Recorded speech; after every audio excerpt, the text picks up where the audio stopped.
Welcome back on into 2K with the Popboy.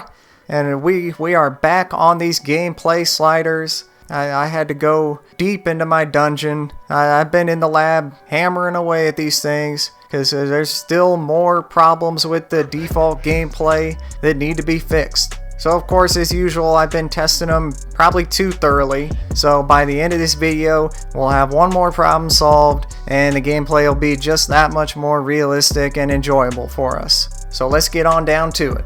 And this is all going to look painfully familiar to pretty much everybody watching.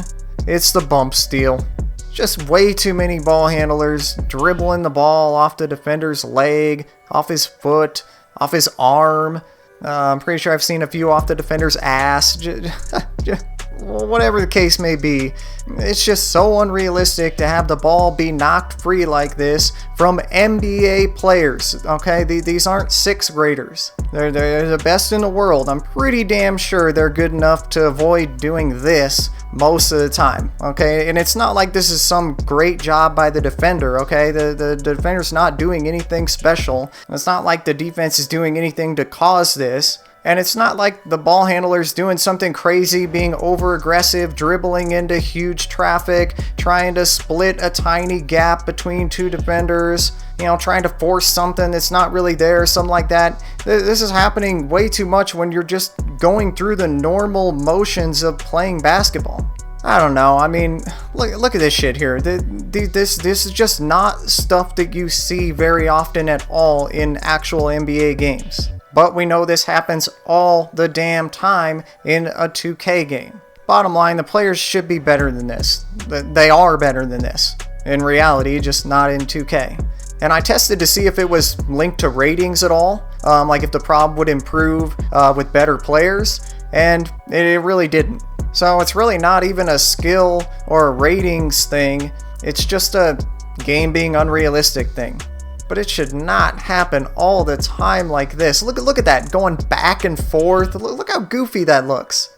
I mean, I remember playing basketball in junior high, and I'm pretty sure it looked something like that.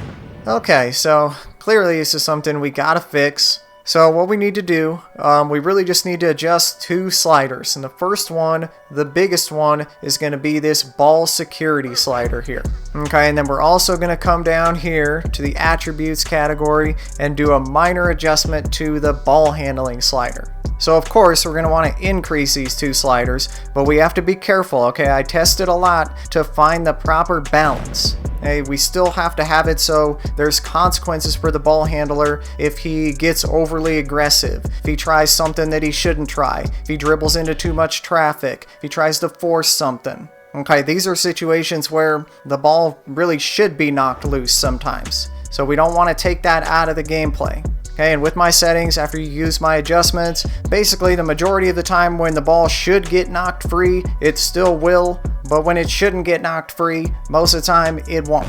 So first adjustment, here we go. Ball security slider. We're taking this thing from a default of 50. We're going to put that up to 61. Alright, we're actually going to do that for both the CPU and the user because this problem is really universal. Alright, so 61 for both sides there. Next, come down here to the ball handling slider.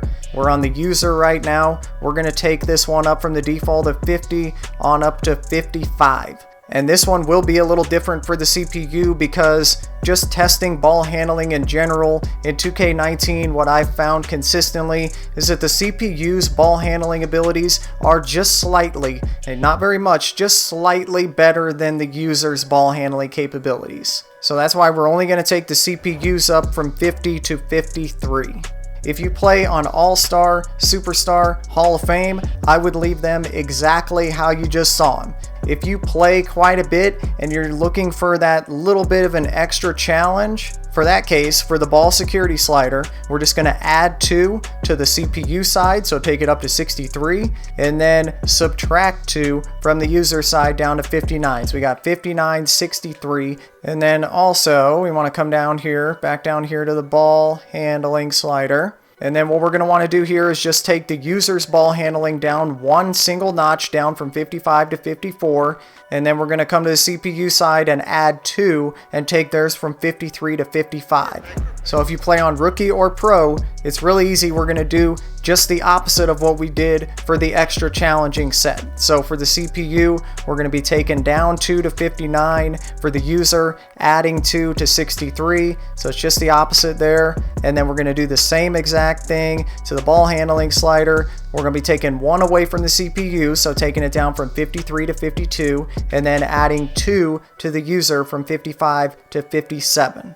But no matter which category you're in, no matter which one you go with, these adjustments are just going to make this part of the game a lot more realistic. I mean, I can't even tell you how happy I was to see things like this once I made these adjustments. He's got space to navigate through the defense there. He makes well-timed dribble moves to switch hands, to get the ball away from the defender, to use the space available to him. He makes the dribble moves right next to the defenders, but he doesn't dribble it off their freaking kneecap or something. Our ball handlers actually, with these adjustments now, they actually have the appropriate level of skill and awareness. They actually dribble the ball off the damn floor when there's room to do so. I mean, it's just so much better now. So glad we got that taken care of. And I'm ready to move on to the next. We still got more problems to solve with these sliders, that's for sure. So there'll be more of these episodes to come very soon. So if you're not already, go ahead and subscribe, hit your notifications on after that. You make sure you don't miss anything. It's the best way to keep up on everything I learn. But of course, as always, really appreciate you guys. Make sure to leave a like down below if you enjoyed, if you found this useful. It's just going to help the channel grow, and that'll help me do more testing and have more vids out more often. So much more I want to get to. I know there's more you guys want me to get to. And on that note, I'm gonna go get to it. I'm diving headfirst straight back into the lab. Well, I might get something to eat first, but you know what I mean. I'm gonna get back on it. So I'm out for now. Hit me up in the comments in the meantime if you need anything. But other than that, I'll see you guys, right back here next time on 2K with the Popboy.